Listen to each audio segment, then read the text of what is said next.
रहे न पाई रिजर्व ई प्यार हो लइका जे होई बड़ी परिवार हो। हम का करियो गौवा घरवा के लोगवा सब ताना मारे हो पापा जी के हेड तो हम ही बानी भारी हो। जिंदगी भटरब तोहर भर पाई जिंदगी भटरब तोहर भर पाई। तो सुन हमके दुल्हन बना लो ना तो दोसर लेके जाई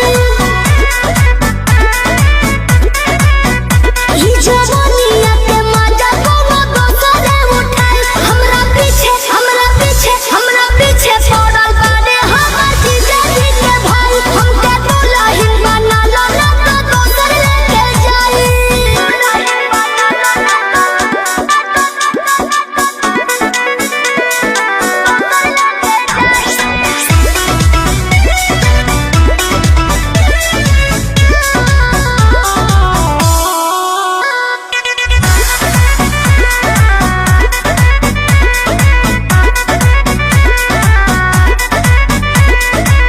बारू ना लइका बनैका जमाना माई से कही के तू करी दाना माना। कैसे कर दी सुनो अतना दिन तोहरा संगे रहनी मजा से बात चलत बा शादी के बस अंकुश राजा से।